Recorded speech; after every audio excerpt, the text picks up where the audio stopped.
So, welcome to Green Drinks, everyone. My name's Adam Mullett and I'm your MC for tonight, taking over for this event.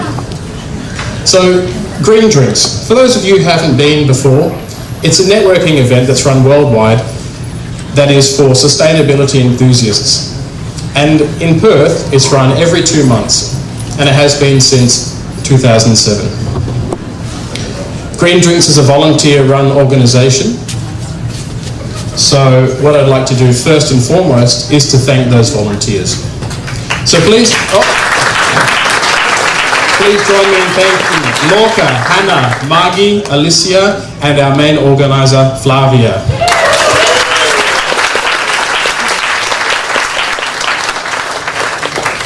I'd also like to thank our sponsors for Green Drinks, Little Creatures Brewing, my favourite, and also Central TAFE, or Central Institute of Technology, how things have changed. We have the Managing Director, Neil Fernandez, here tonight, I believe. If you're here, Neil, can you put your hand up? Yeah, there he is. Anyway, a big hand for our sponsors, thank you.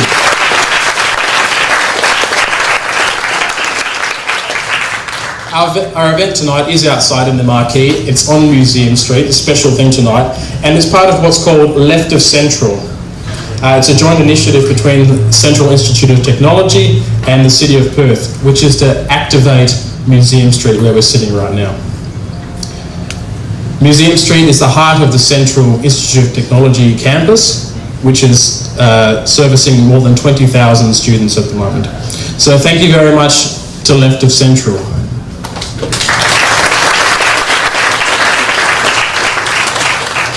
The program for tonight is as follows. We have a short introduction by Barbara Shipway, who's a senior urban designer at City of Perth, and she's going to tell us more about the Museum Street project. And then we have 3 10-minute presentations by some experts on the subject, and I'll introduce them a bit later. After that, we will have some Q&A, and we'll put the mic to the audience members, and you'll have a chance to get some interaction. But first, let me introduce Barbara Shipway, who will tell you a little bit more about the Museum Street project. Welcome, Barbara.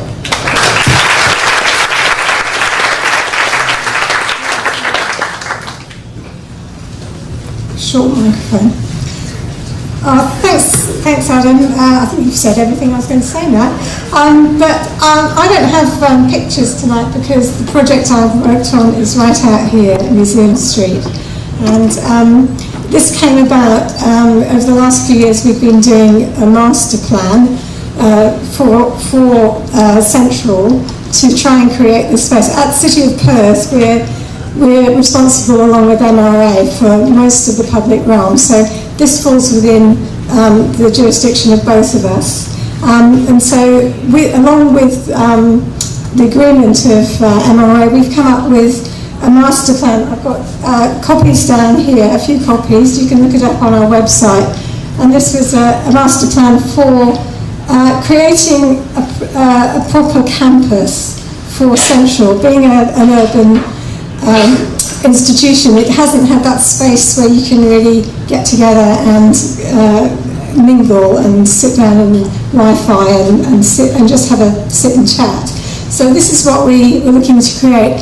And this is the first time we've actually looked at trying the activation before we actually come along and design the project. So we're very excited to do this as a first for the city, that we can actually come here and work with amazing people at Central who've put up Kenley and Leanne, who've organised this whole activation to actually get the place working, and mainly for students to feel what it would be like to have a campus and to tell us what they think about what we've done and to suggest how we could change it and what they like, what they don't like. And it also allows us to see how this is working, what we can improve, what we can change, can we close the road completely, partially close it, all of those things, with a view to creating a long-term plan where we can make a campus space here. Now, I have to say that if anyone came to the opening yesterday, the Lord Mayor mentioned use it or lose it. And that's very much a message that we have to actually, you guys and the students here have to use this space to get it on our funding plan. So I'm encouraging everyone here, write to the City of Perth, email them, leaflet them, whatever, and just so that we need more of this. We need more of this sort of activation, things happening in the city to make it a vibrant place. I think that's all I'm going to say. Thank you very much.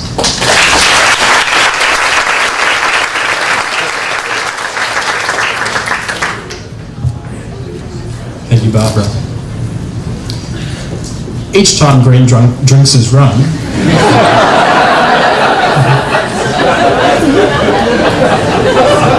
Freudian slip there, it has its own theme. The theme of this one is urbanism. So recent changes in Perth and its suburbs recently changes are taking place in Perth and its suburbs, and it's a worldwide movement that reimagines public spaces at the heart of every community. It inspires people to create and improve the places where they live. With so much of the world population living in cities, they need to be amenable but also sustainable. So designing for people and transit, as opposed to corporations and cars, is a necessity. Improving the places we live in also helps to reconnect the community, reminding ourselves of how interdependent we are and making us more adaptable to change. In Perth, not only the heart of the city is being transformed, but also many suburbs have been going through changes. And some of those changes have been initiated by residents and local businesses. So I'd like to welcome our first speaker for tonight, Anna Chauvel. Anna Chauvel is a landscape architect with a passion for the public realm. She's the managing director of Place Laboratory, a design studio with a people-focused approach to creating livable, desirable, and exciting spaces. She's worked with the Metropolitan Redevelopment Authority on City Square and the Cultural Centre Place Plan. She's also worked on Curtin University's Place Activation Plan and Main Street and the Department of Housing's Bentley Regeneration Project. Anna's work has an increasing focus on the personal and human experience in the public realm. She's interested in addressing place activation from the early planning right through to delivery in order to make a valuable and significant contribution to the overall culture and sociability of the city. So please welcome me, please join me, maybe too many drinks or drunks already. Please join me in welcoming Anna Chauvel.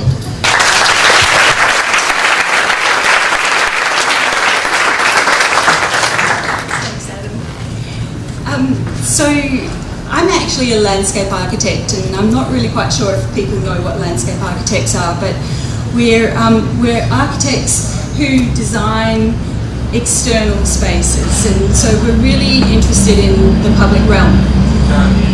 And about 3 years ago, I was working for a large practice, and we're designing a lot of spaces in the city, and I felt a little bit disheartened because we were very preoccupied with the aesthetics of space and you know, about that fine design. But when we actually went back to our spaces, we really judged the success of them on how they were being used by people and how many people were there. And if you open up an architectural or a landscape architectural journal, you'll see endless photographs of really, really beautiful landscapes with no people in it, and that's not really what I wanted to do. And so I left the big architectural practice and set up my own practice, Place Laboratory. And so the idea about Place Laboratory was that we wanted to be focused on place, and that meant that we wanted to bring into our design all of the things and experiences that people have when they are in the city or in a park, and focus on the experience. We also use the word laboratory because we wanted to bring a process and like a high level of thinking to the way that we were working. And so it comes together as Place Laboratory. About the same time that I was thinking about this big change, I was so lucky to be invited to a couple of workshops at the Metropolitan Redevelopment Authority where they brought in a specialist consultant from Brooklyn in New York. His name was Fred Kent, and he worked for a company called, or he started a company called Project for Public Spaces. And Fred had two very kind of inspiring processes that he used quite regularly. And the first one was what makes a great place? And it had 4 key attributes. And there was sociability, like how do people actually interact together when they're in a space? And then what are they doing in that space, the uses and activities? And how do they feel the comfort in the image? And then also how do they get there? Through the access and linkages. And then they were, and then he went on to talk about the intangibles, those things about how you feel and experience. And then they went on to measure actually how successful that was. And so he prepared this sort of like this diagram to explain it all. He had another really interesting diagram that he used, that he talked a lot about, and that is about how you go about creating a great place. And he called it a campaign. It's not, you know, client, get a consultant, do this and that. It's actually about a groundswell of people coming together to say that they actually want change. And he had a very set process. That first of all, you actually have to have a vision. You have to know what you want to do. And then you have to become great communicators. You have to be able to talk about that vision with passion. Then you have to find the roadblocks. Is that going to be the bureaucrats? Is it going to be money? You have to actually seek out what those are to find out how they're going to prevent you from seeking your vision. Then you get a good, strong team around you that are going to help you push this through. You attack the complacency, whether it's the local government or people in your community. You get some short wins, such as this that we're sitting in here today. You start actually changing people's perception of space, and you start getting them to think about space differently and how they feel in space. And it can be as simple as just getting a pot plant out or putting a marquee in the middle of a street. They're not necessarily cheap, I have to say, some of the short wins.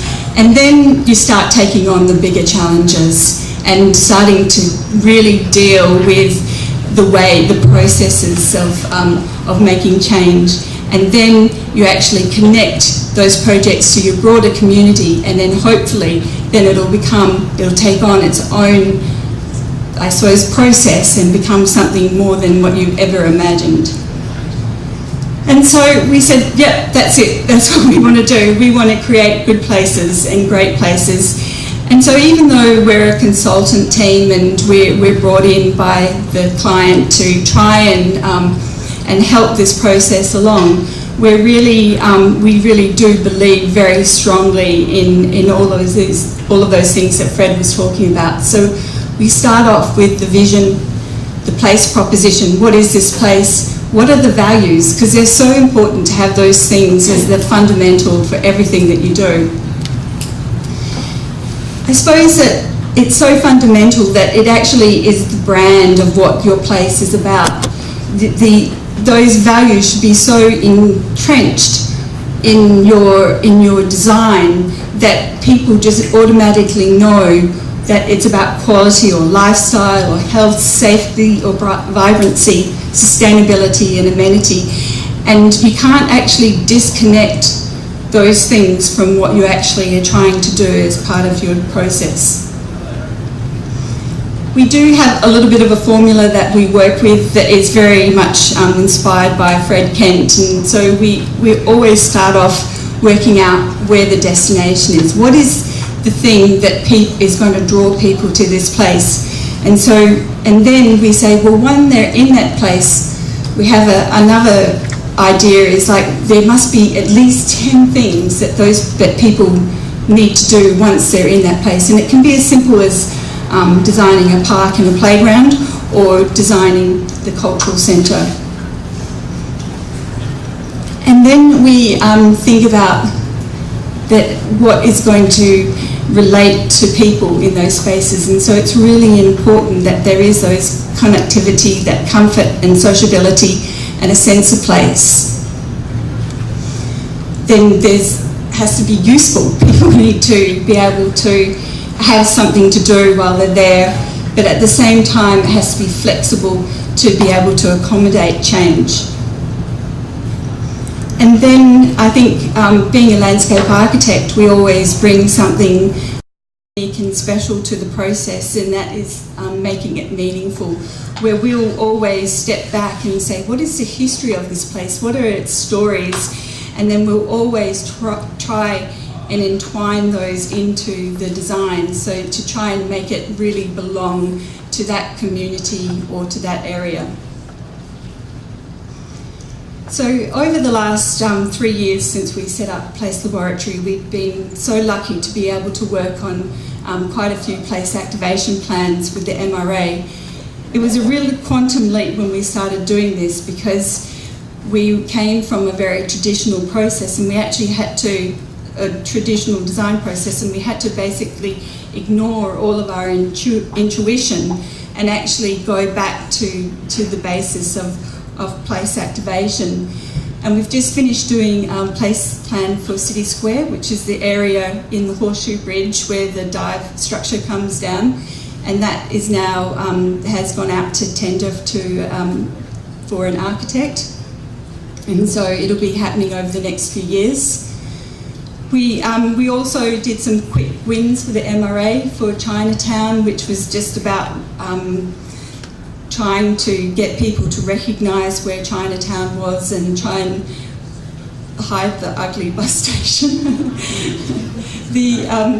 We've also done some really big projects which are quite, I think, pertinent to this particular place, which is Curtin University, where they really wanted to actually get people to change their perception of what Curtin University is about, and so they started their process with actually preparing a place activation plan as opposed to a master plan. And we worked with the students and the staff, and we united them together into a common vision to try and make university experience memorable, united, progressive and entrepreneurial. And so our first couple of projects were really about getting some quick wins. We started up an outdoor cinema with movies by Burswood. They started bringing in some food vans into the campus to try and activate different areas that didn't have too many students in it. And then we also did some upgrades of some of the courtyard spaces to really just brighten them up and get some activities in there. And then they started embarking on some of their longer term visions, because with all of these projects, the quick wins are really just about exciting people and getting them thinking about place, but you actually have to follow it through with a much longer term planning. And so Curtin are about to start a Main Street project, which will become a transit hub in the future. We also worked on the Cultural Centre Place Plan, and of which this space was part of. And one of the really key things about the Cultural Centre Place Plan was that we had some really big stakeholders in that process, and we had to actually get them. They were all very inward looking, and as part of the process we actually had to get them outward looking and starting to think about how they could work together to create a precinct. And this particular area, as Barbara had mentioned, was really identified as a central green. This is like the campus heart. This is the space where people can come out of their different classes and come together in a space that is specifically for the campus. I think my time's up. And so through that we put some gathering spaces we identified gathering spaces, pop-ups, exhibition spaces, retail edges, functional pods, and then the central lawn and event space.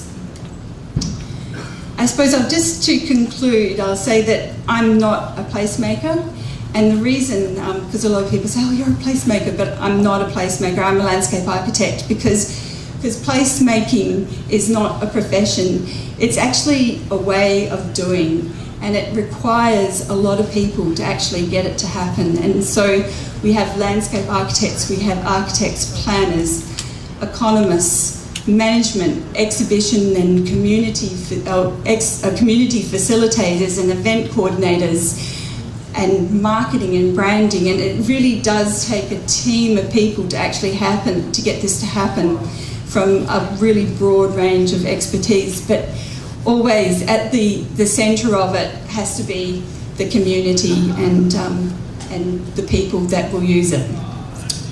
Thank you.